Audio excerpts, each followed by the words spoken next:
जिसके कई मायने निकाले जा रहे हैं। दरअसल रूस यूक्रेन युद्ध में हर दिन कुछ ना कुछ बदल रहा है।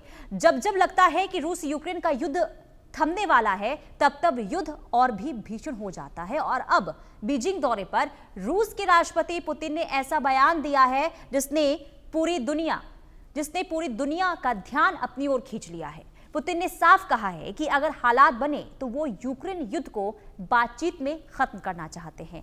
साथ ही चेतावनी भी दे दी है कि अगर डायलॉग फेल होता है तो रूस हथियारों के दम पर अपने मकसद पूरे करेगा। चीन की राजधानी में पत्रकारों से बातचीत में पुतिन ने कहा है कि अगर कॉमन सेंस हावी रहा तो इस टकराव को बातचीत से खत्म किया जा सकता है। मौजूदा हालात देखकर मुझे लगता है कि अमेरिका की ट्रंप सरकार भी सच में कोई हल निकालना चाहती है। उन्होंने ये भी जोड़ा, अगर हालात सुधरे तो अच्छा, वरना हमें अपने सभी लक्ष्य हथियारों के दम पर हासिल करने होंगे। पुतिन ने यूक्रेन के राष्ट्रपति जेलेंस्की को सीधे मॉस्को आकर शांति वार्ता करने का न्योता भी दिया। तो वहीं अमेरिका के राष्ट्रपति ट्रंप ने पुतिन को बातचीत की मेज तक लाने की कोशिश की है, लेकिन साथ ही उन्होंने चेतावनी भी दी है कि अगर प्रगति नहीं हुई तो रूस पर नए आर्थिक कदम उठाए जाएंगे।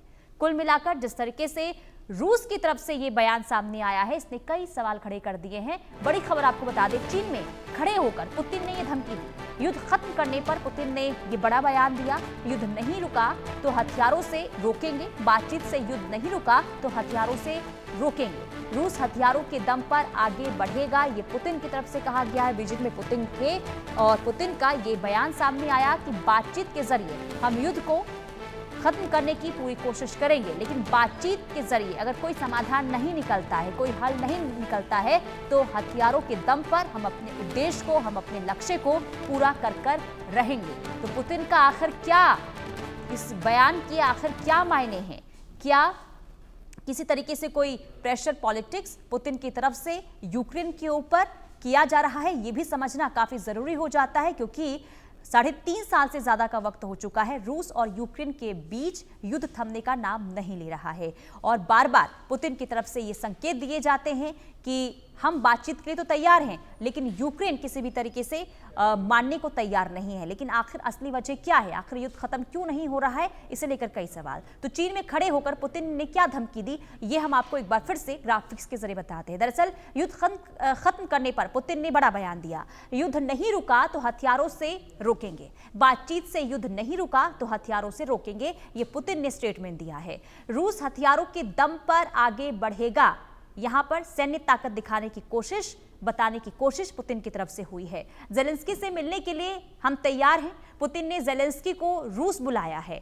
जेलेंस्की को रूस आने का न्योता भी पुतिन ने दे दिया है। अगर जेलेंस्की तैयार हैं तो मॉस्को आए, ये पुतिन की तरफ से कहा गया। जेलेंस्की तैयार है तो मॉस्को आ सकते हैं, बातचीत कर सकते हैं, समझदारी से यूक्रेन युद्ध का समाधान कर सकता है, ये पुतिन ने बीजिंग में स्टेटमेंट दिया है। तो जो न्योता दिया गया है जेलेंस्की को, क्या उस न्योते को यूक्रेन के राष्ट्रपति मानेंगे? क्या वो मॉस्को जाएंगे? तमाम ऐसे सवाल जो हैं वो अभी समझने भी जरूरी हो जाते हैं। हमारे साथ मेहमान भी जुड़ेंगे, उनसे भी हम चर्चा करेंगे और जानने की और समझने की कोशिश करेंगे कि आखिर क्या ये किसी तरीके से प्रेशर पॉलिटिक्स बनाने की कोशिश पुतिन की तरफ से हो रही है। हमारे साथ प्रोफेसर अरविंद सिंह तेजावत जुड़ चुके हैं, विदेश मामलों के जानकार हैं। कर्नल टीपी त्यागी, रक्षा विशेषज्ञ हमारे साथ जुड़ चुके हैं। बहुत स्वागत है आप सभी का इंडिया न्यूज पर। सबसे पहले मैं कर्नल टीपी त्यागी जी, मैं आपके पास आऊंगी। सर जरा समझाइए, ये जो 3.5 सालों से हमें युद्ध देख रहे हैं, जो किसी भी तरीके से थमने का नाम नहीं ले रहा है, लेकिन इसी बीच पुतिन का जो स्टेटमेंट सामने आया है कि हम बातचीत के जरिए समाधान निकाल सकते हैं, अगर नहीं निकलेगा तो हथियारों के दम पर हम अपने लक्ष्य को पूरा करेंगे, इसे किस तरीके से आप देख रहे हैं? सर देखिए, ये जवाब है वेस्टर्न कंट्रीज को, यूक्रेन को। जी। उन्होंने कहा अगर कॉमन सेंस प्रिवेल होती है तो डायलॉग पॉसिबल है। अब कॉमन सेंस प्रिवेल के अंदर उन्होंने शुरू में ही कहा था, डोनाल्ड ट्रंप से ये कहा था कि जो रूट कॉज है उसको समझना होगा। यानी कि 2013-14 में जो विक्टर यानुकोविच थे, जो उस समय के प्रेसिडेंट थे यूक्रेन के, उसको वेस्टर्न कंट्रीज ने बाकायदा एक षड्यंत्र के अंतर्गत हटाया। वो नेटो में यूक्रेन को शामिल करने के विरोध में थे। तब उन्होंने जेलेंस्की को लाए। तो रूट कॉज तो ये, यानी कि यूक्रेन को किसी कीमत पर भी नेटो में शामिल नहीं किया जाएगा। ये एक बात, जिसका एक सब्सिडरी ये भी है कि नेटो के ट्रूप यूक्रेन में, चाहे पीस कीपिंग फोर्स हो, चाहे डेटरेंस फोर्स हो, चाहे रीएश्योरेंस फोर्स हो, किसी भी रूप में स्वीकार्य नहीं होंगे। एक पॉइंट। दूसरा पॉइंट उनका कॉमन सेंस कहने का ये था कि और एक डायरी भी दी थी उन्होंने। अलास्का में जब उनकी बातचीत हुई थी ट्रंप में, तो उन्होंने एक डायरी दिखाई थी। उसमें 1000 लोगों के नाम थे। वो 1000 रशियन स्पीकिंग थे। वो डोनेट्स्क के रहने वाले थे। उनको रशिया ने बंदी बना लिया था।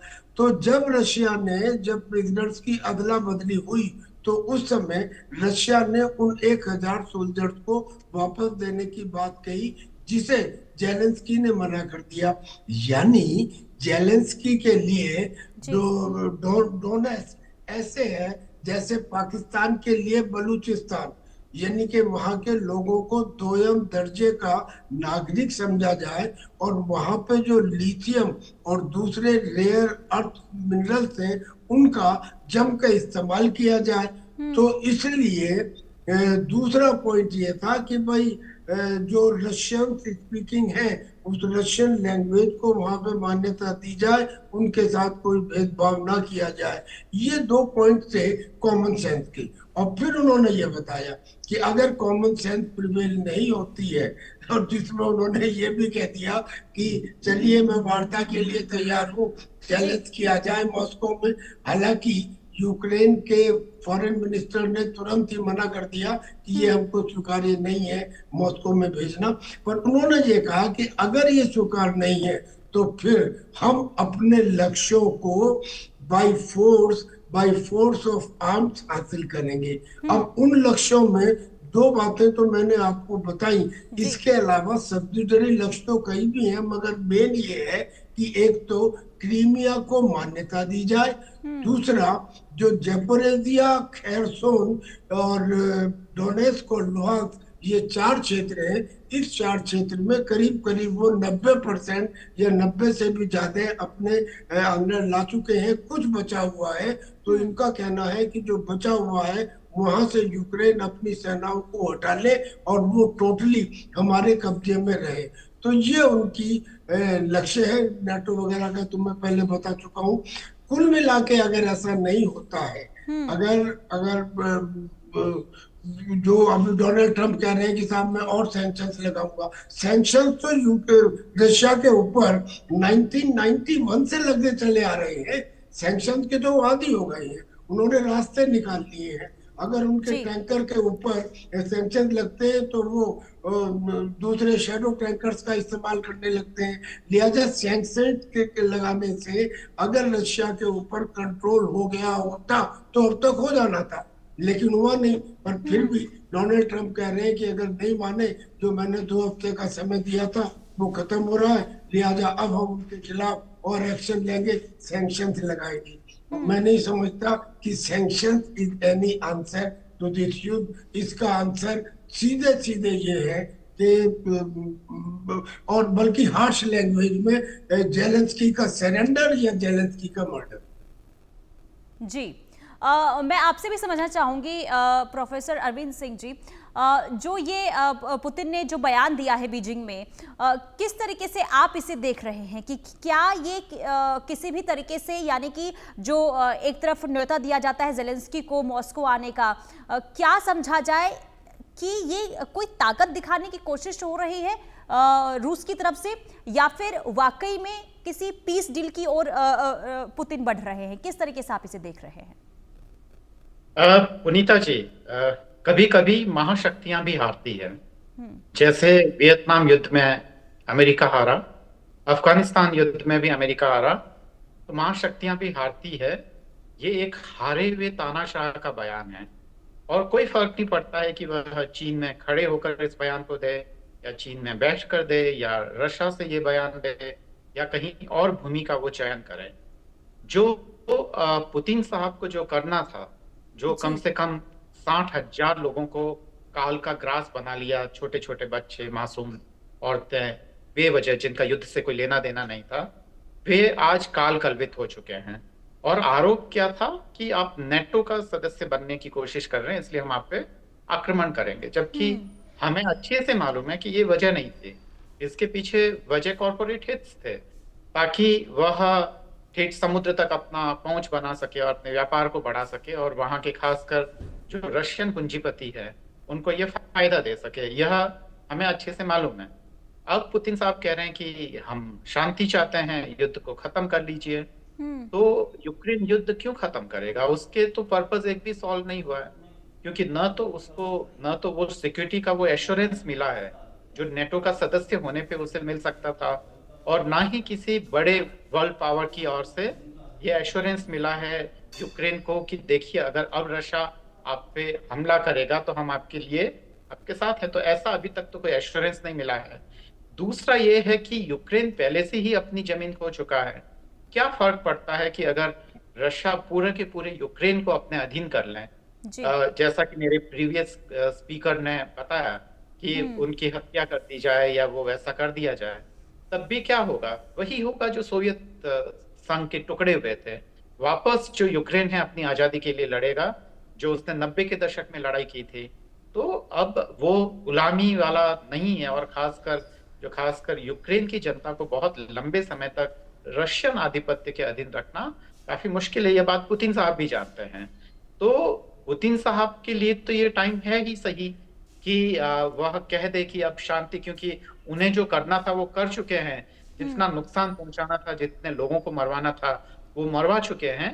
और अब वो ये चाहते हैं कि शांति हो जाए, क्योंकि उनको अपना मकसद हासिल हो गया है। और यूक्रेन को अपना मकसद कहीं पर भी दूर तक दिखाई नहीं दे रहा है। और मुझे उम्मीद नहीं लगती है कि न तो जेलेंस्की साहब वो मॉस्को जाएंगे, और मुझे लगता है कि वो अपनी लड़ाई जारी रखेंगे, जैसा कि अब तक लग रहा है। लगातार रशिया को नुकसान हो रहा है, और हमें यह भी पता है कि जो रूस जो पहले दुनिया की दूसरी महाशक्ति थी, अब वो पीछे खिसक कर तीसरे नंबर पर आ गया है।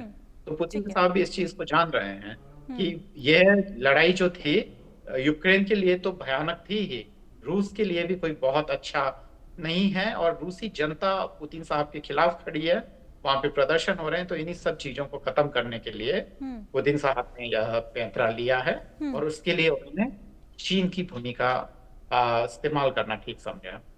ठीक है, कर्नल टीपी त्यागी सर, मैं आपसे समझना चाहूंगी, क्योंकि सैन्य ताकत की जब यहाँ पर बात रूस करता है तो इससे क्या समझ आ रहा है कि 3.5 साल के बाद भी सक्षम है रूस इस वक्त यूक्रेन को जवाब देने के लिए? यकीनन सक्षम है। रशिया ने और पुतिन ने अब तक संयम और धैर्य का परिचय दिया है। उसने इसको ऑल आउट वॉर नहीं कहा, उसने इसको स्पेशल मिलिट्री ऑपरेशन कहा।